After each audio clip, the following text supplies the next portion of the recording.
Hey, what's up, everybody? I'm Dave Gates, and this is the Solo Musician Podcast, episode number 4.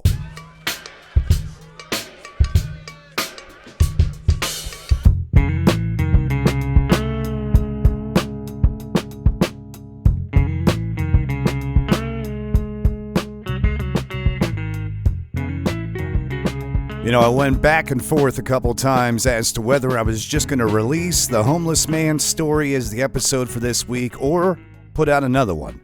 And I decided to go ahead and put out a different one. So welcome to episode number 4.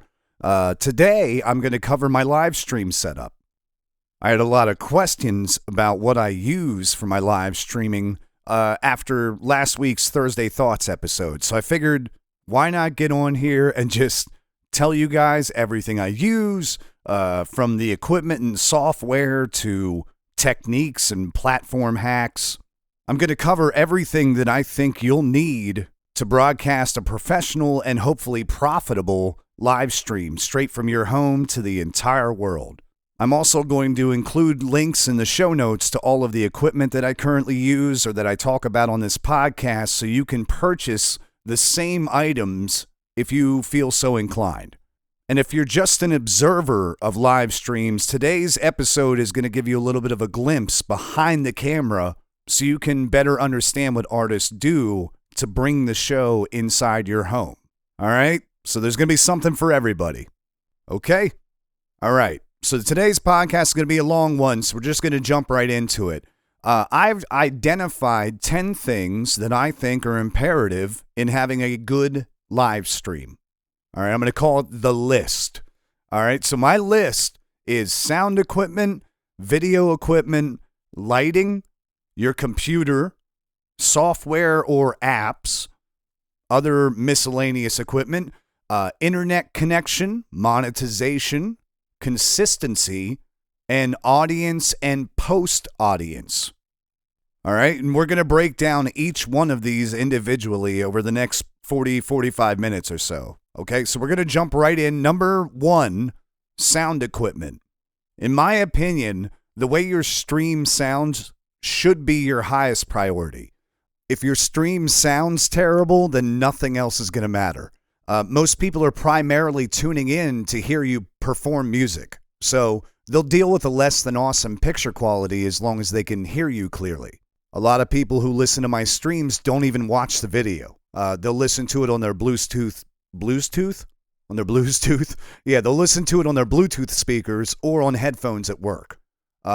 So I've tried about 20 variations or so of sound equipment, including large studio boards and effects processors, all the way down to single computer interfaces. And the following pieces of equipment have proven themselves to be easy to operate, very affordable, and consistently produced high-quality audio. The first piece of equipment that I use is an audio mixer. I use a Behringer Xenix 1202 FX with onboard effects. So it's an older model that's now discontinued, but you can find them used online for anywhere between $80 to $120.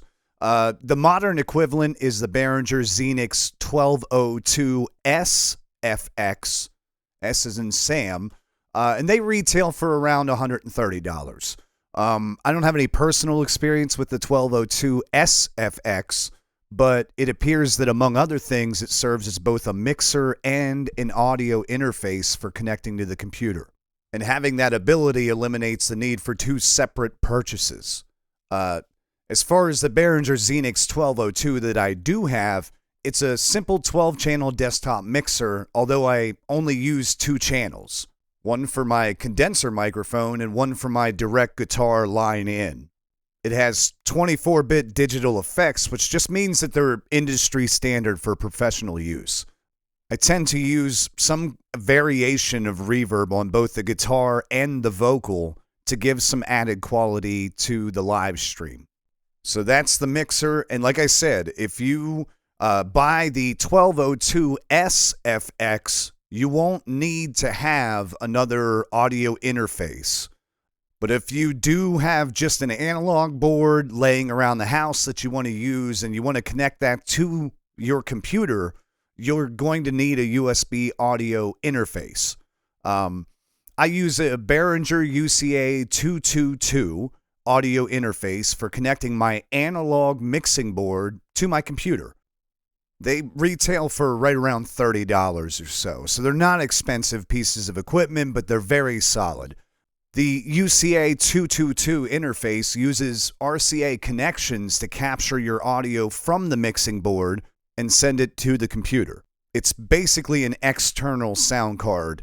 It has input, output, and monitoring capabilities, and the audio signal consistency is top-notch. Again, if you're using a board with USB capabilities, you do not need to purchase a separate interface. I want to say that as many times as I can, because it's very important you don't buy one of that, waste your money and buy one of those if your board has the ability to connect to the computer directly. All right, let's move on to microphones. So I use an Audio-Technica AT2020 condenser microphone. It's actually the one I'm talking to you on right now. I use this for everything, and it's never failed me. They're right around $100 or so, and in my opinion, they're worth every single penny. I actually got really lucky, and I picked mine up at a yard sale for $10. So I highly recommend a condenser-style microphone for streaming applications. They not only sound more professional, but they appear more professional than your standard dynamic microphone. They can also capture natural reverb sounds in bouncy rooms and give an added layer to your production. Just make sure to purchase a foam filter or pop filter as well to help filter out all the plosives, okay?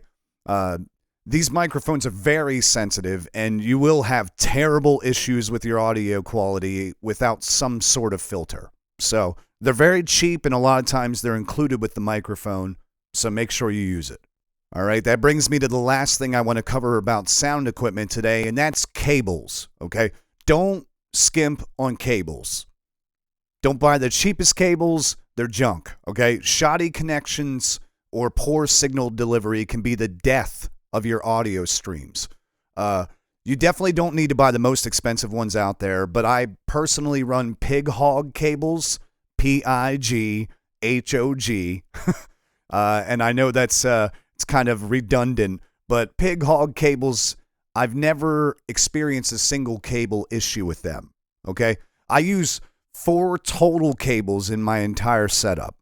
So 2 1/4-inch male to RCA male cables to connect my board to my audio interface, and then 1 10-foot 1/4-inch instrument cable and 1 10-foot XLR microphone cable. You should expect to spend somewhere around $60 to $80 for that amount of cables. Good general rule. Normally, most of the cables I buy are $20. So I know $20 seems normal to me when I'm purchasing any cable. That's usually a sign of okay quality. All right, number 2 on my list is video equipment. I currently use the built-in camera on my iMac for my video, but I've used some other pieces of video equipment in the past that worked great for me as well. The goal with video is to produce high-definition video, 720p or 1080p, so it doesn't get blurry or pixelated when viewed on devices other than cell phones. Most people will watch or listen to your streams on their phones, but high-definition video will look clear and sharp across all devices, and that gives the viewer flexibility to choose how they watch it. So they're not just restricted to their cell phones. So let's go over some of the camera equipment that I've used in the past. I used to use a Zoom Q2N 4K camera. I used that at the old live streaming setup in Marysville, and it gave a wide view of the entire studio. So they're around $200, and they capture up to 4K video, but they can be down-regulated. I think they go as low as 360, and then the whole way up to 4K. They have a wide range of settings that you can control, including parameters for lighting and field of view and overall resolution. They connect to your computer through a separate micro USB to USA connection. I primarily use this camera for wide-angle shots. It's not awesome as a front camera. It can be used for that, but it's got a much better use as a wide-angle camera, in my opinion. For my front-facing camera, I used a Logitech C920 HD. You could still buy them. They're right around $60, and these entry-level webcams are capable of full HD. So they run 1080p. You can down-regulate, I believe, to 720, but the 1080p is clear. It's crisp. They offer both narrow and wider field of view, and they work well for your primary camera if the one built into your computer sucks, which is the case sometimes. I used this camera up until about a year ago, and one thing to note about this camera is that you need adequate lighting for it to function properly. It does not function well in low-light environments, and it might be worse than the webcam that's on your computer, especially if you're using a desktop or newer desktop. Laptop cameras tend to not be as awesome, but, just figure out what works for you. And if you want to, you can always buy that Logitech camera, and if it doesn't work great, send it back. That's a good way to try out equipment. I've done that a billion times. The current camera that I use is the built-in FaceTime camera on my iMac. It flawlessly records in 1080p and can adjust the lighting conditions on the fly. It has the option to blur your background out for streaming in less than ideal locations, and has the benefit of being integrated into the computer, which means one less step for processing. The video quality is perfect for what I need it for. And if you have an iMac or a newer iMac, you probably know that the video quality is pretty awesome. So it's part of the package that you buy whenever you buy an iMac, whenever you make the investment in a bigger or better computer. Now, there are a million other variations. You can use mirrorless DSLRs. You can use you can use capture cards with HDMI inputs. You can use video switchers. I'm just covering the basics, okay? This is what I use, and these are very cheap. The C920, like I said, that is $60, okay? That's all you would need to get started, most likely, is a $60 camera that connects to your USB port. So just keep that in mind. There are a million different ways, but these are just the ones that I've used, so I can talk to their effectiveness, okay? Let's move on. Number 3 is lighting equipment. Proper lighting is essential for your video to look clear and well produced. Think of it this way. With proper lighting, you can control more parameters, such as contrast or color saturation, even field of view, based off of your taste, rather than off of what is lit up enough to be even captured. Okay? When I started, I used 4 cheap pedestal lights in the corner of the room, like one in each corner out of the camera view, 2 small lamps with the shades removed behind the camera to front light me, and then a ceiling light to wash the room in like a amber light. It was bright enough to catch a tan in that room, I swear to God. But it made nighttime streams look as clear as day. So now I only use 2 lights to achieve that desired effect, but I can't emphasize enough how important lighting is for your stream to look professional. So my lighting kit is the Suit Photo. I don't know how you pronounce it. SUTEFOTO. I'm going to call it a Suit Photo. So the Suit Photo 2-pack USB lighting kit. The kit includes 2 lights mounted on adjustable stands with tons of color gels to get that exact look that you're going after. The light temperatures, like color control from blue to amber, basically, are adjustable as well. So that gives you even another layer of control of your lighting color. You can pick them up on Amazon for about $60 or so. I place one in front of me about 2.5 feet to my left behind the camera for front lighting, and then one directly above me but slightly in front of me for top lighting and a bit more front lighting. Really negates all the shadows and things that you have to worry about. I don't use any color gels currently, but I have used them in the past and found that combining the blue and orange ones provides like a warmer picture, if that's what you're looking for. But those two lights are more than enough light for me to use to light myself up. So they should work for you as well. Let's move on. Number 4 on my list is the computer. Okay, your computer is the brains of the operation, completely. You need to have a good processor speed, a good video card with dedicated memory, and a high amount of RAM for the ability to run complex programs without glitches. I've used iMac computers exclusively for the time that I've been streaming, and I've found them to run pretty flawlessly in all aspects of music production and streaming. Doesn't mean that they're the only way. It's just been my experience. My CPU usage, fancy speak for how hard the computer's working, never goes above 10% when I'm streaming. That's incredible. This low workload provides a consistent and high quality video every time. I don't know what a video is, but it does give you high quality video. It also gives me the ability to record my video at the same time that I'm broadcasting the streams to the platforms, which is huge if you just broadcast to one platform and then you record it so you can post it to another. So it's very useful for that. My computer is a mid-2020 Apple iMac with Retina 5K display, 3.3 gigahertz processor, okay? It's a lot of fancy speak for no reason. I've included a link to all of these things, including the computer, in my show notes. You can click that, see the exact computer that I use. The computer is a workhorse. They retail for right around $1,100, and they're worth 5 times that, in my opinion. I bought the computer with the standard hard disk drive and RAM configurations, but upgraded both for like further peace of mind. I don't want anything going wrong.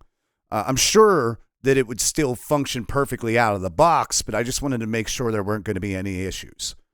I supplemented this standard 512 gigabyte solid state drive with a Western Digital 4 terabyte Thunderbolt hard disk drive, just a standard hard disk drive, which retails for right around $120.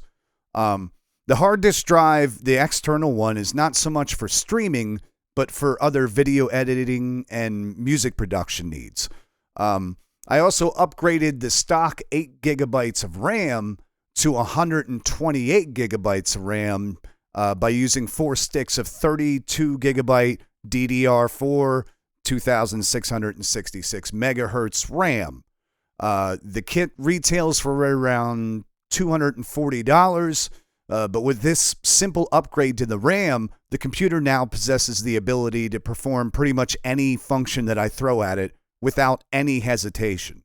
And for those of you that don't know, RAM is random access memory. So it's just something that the computer can quickly use to kind of send packets of information back and forth inside of itself. The more you have, the more information it can pass back and forth, and the faster, okay? So that all lends to that. The computer is completely silent when it's under load, which is awesome for live productions. I don't know, any Windows PC people out there will know that, you know, if you have a Dell computer and the fan, the cooling fan kicks on, it can be very, very, very loud, which would not be helpful when you're trying to live stream with a condenser mic. So the silent operation is awesome. And it also has a 27-inch display. Now that gives me enough room to have multiple windows open for lyrics or chat logs, as well as my streaming app. So I can't recommend this computer enough. Now you could have any computer, just try to have something that has a decent processor and a large enough hard drive for for hard drive indexing and all that, and then a good amount of RAM so that way there it can run your applications. Okay. You're also, because you have so many things that you're going to be running off a USB in my setup, you'll need a powered USB hub. Now in my setup, like I said, we're going to have the lights running off of it. We're going to have the sound card running off of it. The hard disk drive. So all these things are running off of USB. So you're going to need to expand the amount of USB ports that you have. A powered USB hub, and try to get one that's USB 3.0, is a simple and cost-effective way to give you all the ports you'll need. The one I purchased in 2020 retails for around $25 and gives you an additional 7 USB ports, as well as a single dedicated charging port.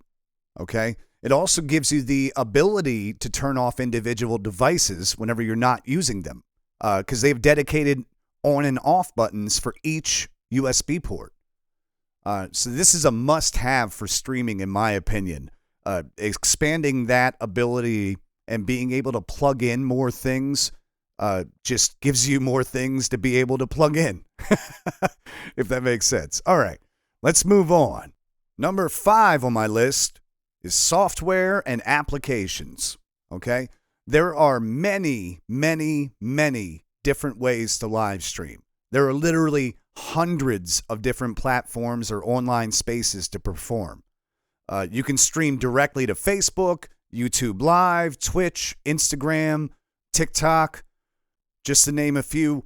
You can use an online GUI or graphic user interface or downloadable app or program for products such as Restream, Streamlabs, or OBS Studio, which allow you to stream to multiple platforms at once. I've used all of these products in the past and currently use the OBS Studio app on my computer to stream directly to Facebook.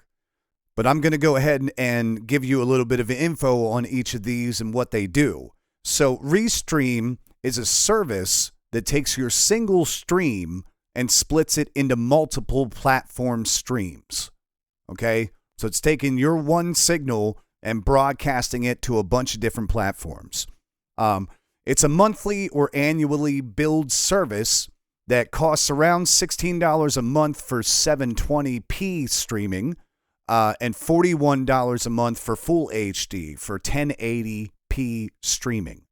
I've used this in the past to stream to Facebook, YouTube, and Twitch simultaneously, and I love the built-in feature of displaying comments from all 3 platforms in the sidebar.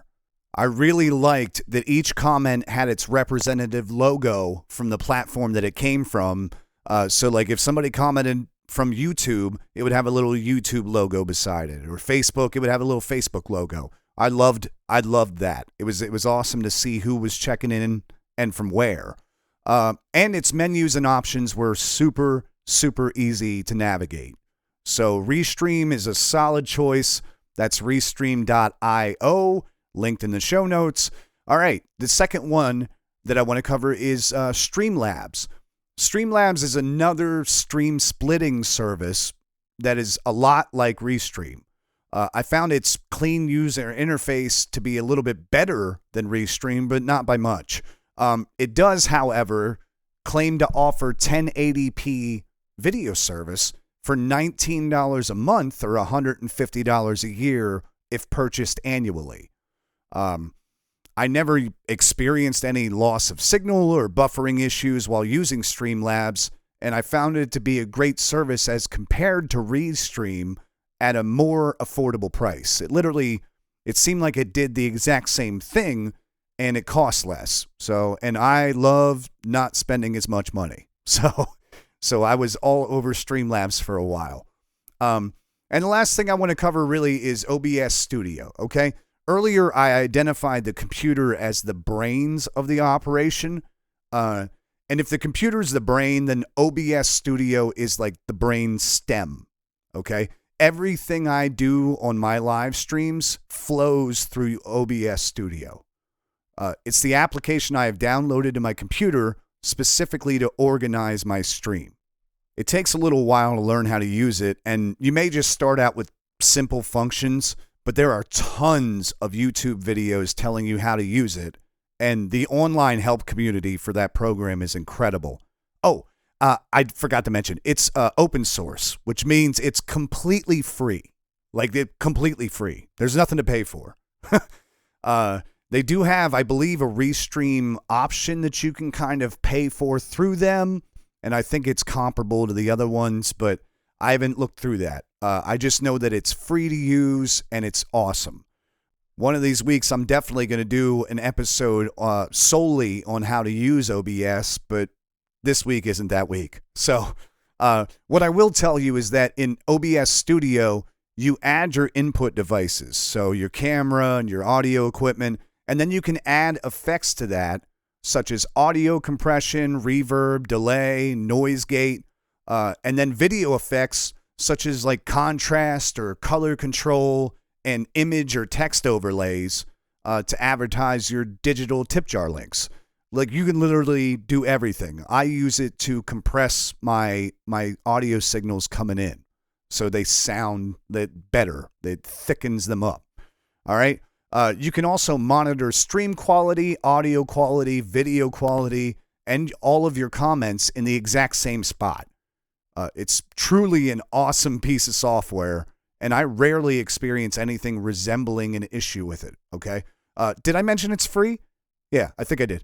Yeah, it's free. Okay. So OBS Studio, it's the obsproject.com, I believe, but it's in the show links as well. So you can click that, go download it, mess around with it. Like I said, that stream quality, being able to monitor your stream quality is incredible. Down in the bottom right corner of OBS Studio, when it's running, you'll see a little block. And that block will be green or red or yellow. Green means solid stream. Means you got a solid stream, man.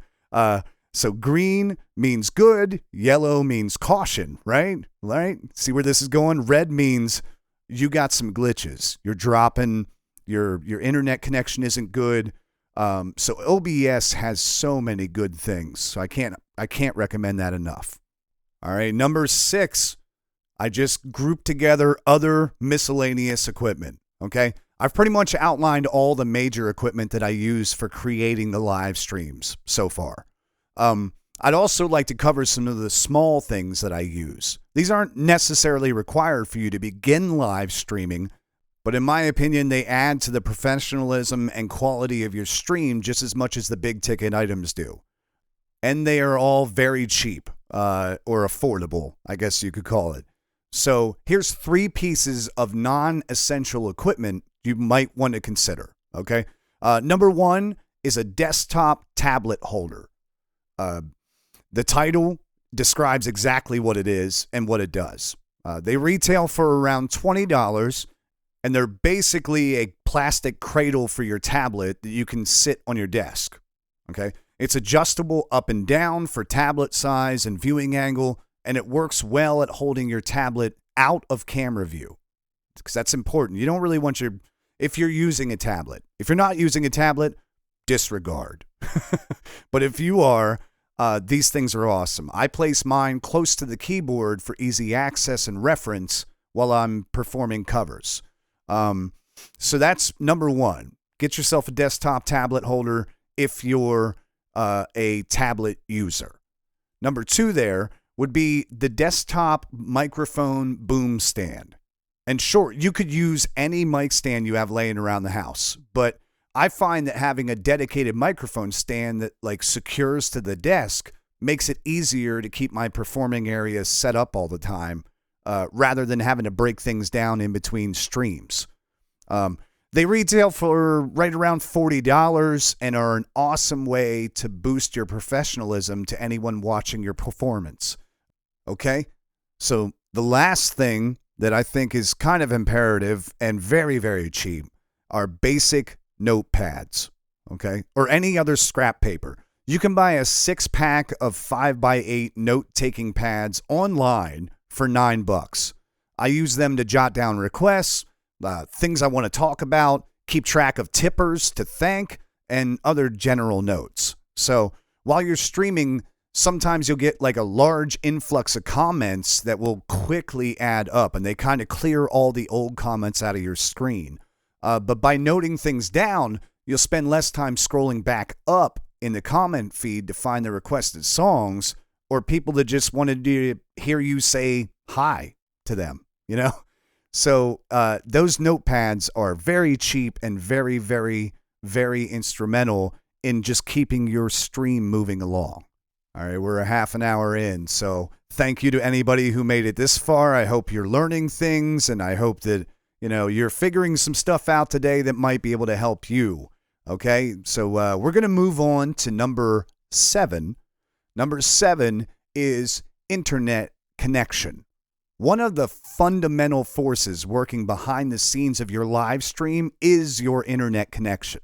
It's your lifeline to the outside world, and its quality has a direct effect on people that are enjoying your performance. It can be the difference between people sticking around to watch you or people leaving your stream frustrated. In instances where a LAN or local area network or wired connection is available, use that first. So if you have the ability to plug your computer directly into the router with a Cat5 cable, that's going to give you a more stable and faster connection and can also help rule out interference from your neighbor's Wi-Fi or any other kind of issues. Okay? So if you're not able to be wired in, just try to set yourself up with the most stable Wi-Fi connection that you can muster. So if you're in a house or a townhome with multiple floors, position your computer on the same floor as your Wi-Fi router. That's going to negate some possible sources of electrical or signal interference and provide a more consistent signal. Try to use the 5 gigahertz channel of your router, if available, for better upload speed, upload bandwidth. Shoot for at least 15 megabits per second of upload speed as a baseline for streaming 1080p video and high quality audio. Download speed doesn't really matter to your stream quality. It doesn't really apply. If you don't know what your internet upload speed is, because a lot of people, they're like, oh, I have 250 meg internet. And I'm like, that's your download speed. What's your upload speed? Most of the time, what you're paying for from the internet company is your download speed. So if you don't know what your internet upload speed is, you can perform a really simple free test by going to speedtest.net. That's powered by Ookla, to see exactly what your devices have available to use. So that'll give you your exact download and upload speed. And sometimes you'll be surprised because you'll be paying for 300 megabit per second download and you'll be getting 40. So you can call your company and be like, hey, what is going on? All right. We're going to move on. Number 8, monetization of your live stream. Show me the money, right? I mean, even if your primary goal of streaming is not to make money, it sure would be nice to get a few dollars back from all the equipment, knowledge, and time you've invested just to make it happen, right? So your goal should be to make it as easy as possible for people who want to give you money to be able to give you money. I monetize my live streams in 2 different ways. Number 1, I use digital tip jar links. So I embed them in different places. Linktree, Venmo, PayPal, Cash App.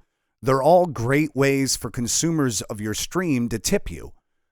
So you can utilize the text overlay function of your streaming software so that OBS, or if you're streaming directly from Restream or Streamlabs, use a text overlay to place a scrolling ticker with your usernames or your handles for each payment avenue. You can also make sure you post them in the post title on Facebook or in the description of the YouTube Live. The easier you can make them to find, the better.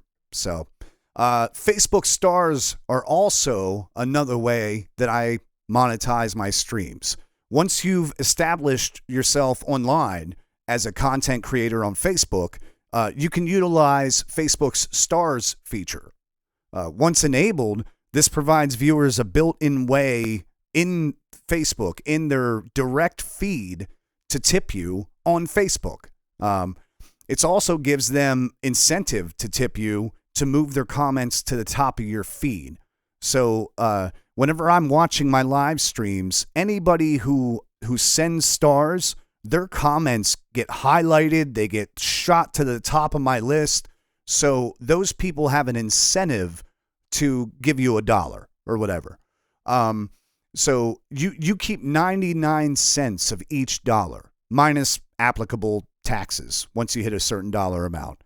But it's a fun and interactive way to earn some tips from your stream. The next thing I want to cover, number 9 on this list, is consistency. Okay? How do you advertise your live stream? If nobody knows it's happening, how is anyone supposed to watch, right? I've tried countless ways to advertise my live streams to potential viewers. I've paid for advertising. I've made Facebook events. I've partnered with advertising firms. I've done short videos inviting people. Like, the list goes on and on and on and on. But there's one thing above everything else that worked for me when it comes to advertising or marketing. And that thing is consistency. So if you commit to doing a live stream on a regular schedule, people will come. If they know you live stream every other week on Thursday nights, they'll put it in their calendar and invite their friends. So don't waste money on ads asking people to join. Just try to make it a point to post an event for each stream on Facebook if it's not last minute, and if that's where you're streaming, giving people the option to check off if they're going to attend it or not. Schedule upcoming lives on YouTube to give potential viewers the chance to get notified when you go live. Whenever you schedule a live performance, people get notified that you plan to go live. So just try doing that. Make sure you share your stream to any groups you're able to on Facebook to maximize viewership. So I belong to a ton of different groups. Quarantine karaoke, live from home, open stage. There's a million different socially distant fest, I think, is one of them. Some of these groups have 100,000 people in them. So you're opening up a lot of people that can see your stream just by sharing it to that group. So a lot of times whenever I start my stream, I'll use my phone while I have like my intro music and intro video playing, and I'll quickly share my stream to anything that I can get it to before I have to go on. So just something else you can try. They're all simple and free ways to market your live stream to people that will join. And if you're putting out a quality, like high quality live stream, it will grow organically without you ever having to spend a dime. So don't get tricked into paying for stuff. All right. The last thing I want to cover is audience and post-audience. This is number 10. And I know what you might be thinking. What the hell is a post-audience? Well, a few years ago, I realized there's 2 distinct groups that watch my live streams. They're completely different, and I treat them differently now. There's the people that watch live in the moment, and they comment requests, which I categorize as the audience. And then there's people who rewatch the stream later or listen to it on headphones at work the next day or at the gym or wherever, and I categorize them as the post audience. Each group has their own place in the live stream world. So for the audience, they're relying on good quality video and your ability to keep them entertained. So like requests, witty banter, small talk, interaction, they're all main focuses when you're performing for the audience. So for the people that are there, make them feel like they're there, you know, because they are. They're there, you're in their house. So for the post audience, a lot of them will listen to your stream without ever even looking at it. They won't be requesting songs or looking for any kind of interaction, They're just there to observe what you've already done. So keep that in mind before engaging in like a 20-minute conversation with a single person on your live stream or spending forever in between songs looking for something to play. You'll lose the post audience faster than your tax return money if you bore them. So don't bore them. Also keep in mind that the post audience has the same ability as the audience to tip you whenever they watch your stream. So you can set yourself up for random tips to hit your digital tip jar by acknowledging the post watchers and talking about your links a few times throughout your performance. I can't tell you how many times I've been like out to dinner on a Tuesday night, or I've been wherever. I've shown up to a bar and somebody's called in to pay my tab. Like I can't tell you the amount of times that things have happened due to me just being like, hey, this is my this link. This is my that link. This is how to get me some money if you're enjoying the show. I hope you guys are having a good time. Blah, blah, blah, blah.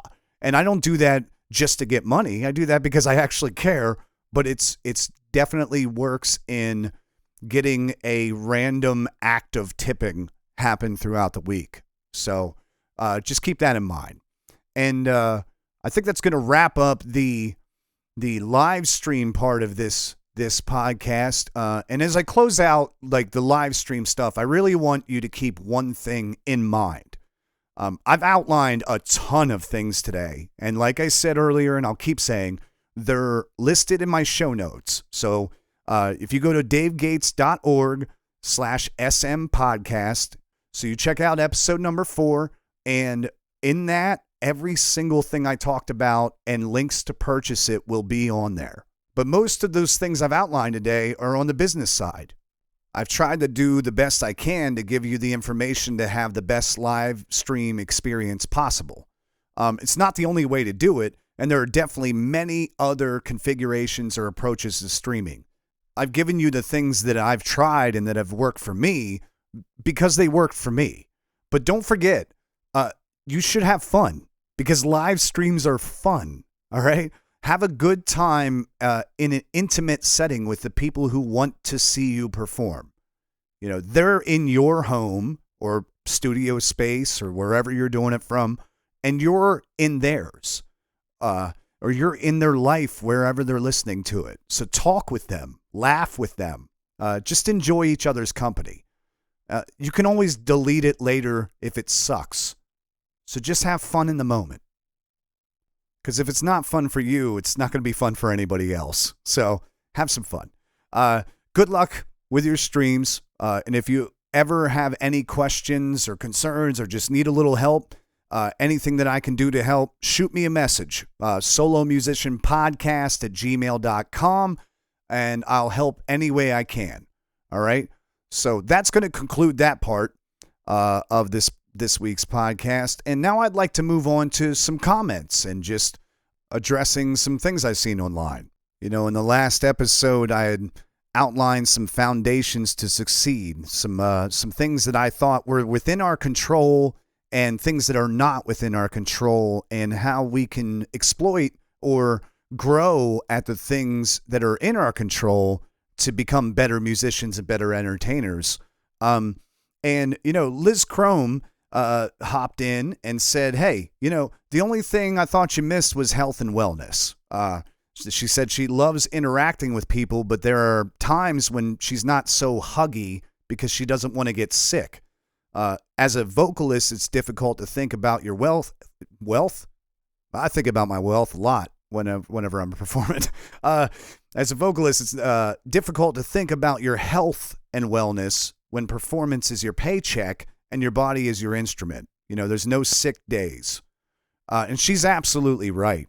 You know, during cold and flu season, I definitely treat things a little bit differently. I'm not as keen on the handshake or the hug. I still want to, but I have to exercise caution because I don't know if you're sick, and you might not even know that you're sick. So it's protecting both of us because, yeah, I've gotten sick twice last year, 2023, and that cost me thousands of dollars. Okay. So, and this is my income. This is my livelihood. So I'm very, very careful about it, and I'm good with the elbow bump or the fist bump or the hey, but that is something to keep in mind whenever you're out there moving around, especially this time of year. Even during the summer, I'll let people get up on my microphone and cover a song with me. I don't do that as much in the winter. I don't want it's not offensive. I don't mean it offensive. I don't want anybody else's germs on the microphone because I'm going to put my face on that thing for the next 3 hours. That's what he said. No. So just keep that in mind. All right. Don't be out there hugging and swapping spit with strangers or whatever you're going to do during cold and flu season. It could be detrimental to your career. And if you're listening to this and you're a live show attendee and you're not a musician, this should help you understand why, musicians are a little bit more standoffish whenever it's cold outside. So great point on that one, Liz. Thanks for checking in again. I also wanted to say thanks to Jason Karst for giving me a couple recommendations here for some show topics. He said, doing covers exactly how they're written versus doing your own version for a show topic. Another one, tipping do's and don'ts. And then another one with a chat about gear, types of guitars, mics, pedals, etc. And all of those are phenomenal topics. Phenomenal. Or however it goes. So I'm definitely going to hit those in the future. Awesome suggestions there. Thank you for those. And then Leon Broski. Leon, what's up, man? He said backing tracks, A or nay, right? So I'm going to assume that he's talking about backing tracks as a solo musician. So layering, like a MIDI drum sound, not something you produce with the guitar or live in the moment with a drum set, but like a backing drum track or a backing bass track that's not played in the moment. And my thoughts on those is I've never been to a show where I heard one of those that sounded great. I've heard a lot of them that sounded okay. I've heard a lot of them that seemed to add a little bit, but it made the performance feel fake, even though it wasn't. Even though I know everything that goes into it, I know that whoever that musician is probably made the drum parts at home on a sample pad. So he actually played the drums possibly to put on there. Or he found a recorded one that sounded good enough to him to use. And then took the time to load that into a sample pad or onto the computer and bring the extra stuff to run that kind of background. It always sounds caged and a little fake. But that's just my experience. So I think that it detracts from the performance in a lot of cases. But I'm open to being convinced otherwise. So I'd rather see, like, if you go see Tommy B or some of these other guys that play percussion, Tommy will loop some percussion or he'll play like his kick drum, his cajon with a kick drum pedal. And he has like a cajon pedal and he has a cowbell with a pedal. So Tommy's playing in the moment, which makes it feel real. Even if it's, even if that doesn't sound as much like a full drum kit as a backing track does, the backing track just feels weird. So that would be, for me, that's my opinion. And if you're talking about other backing tracks, like these big stadium acts that use backing tracks, and then, the audio engineer just puts in a small amount of their vocal or a small amount of their guitar or drums, that's industry standard, I think, for all of the bigger acts. Not a lot of them play without click tracks. I mean, a click track is, for anybody who doesn't know, a click track is just something, it's a metronome that clicks in your ears to keep you on beat while you're playing. So I think that those things are awesome. Whenever I record, sometimes we use a click track, especially if I'm going to use a complement. So if it's not just me and my guitar, Kevin Nelson will be like, hey, let's use a click track so we're completely in time for every other instrument that's going to be on this song. So, and if you're in a gigantic stadium like that, I can't imagine what it would be like to try to control the time just by your ear. So I think click tracks are imperative there. And backing tracks for other vocalists, I don't know.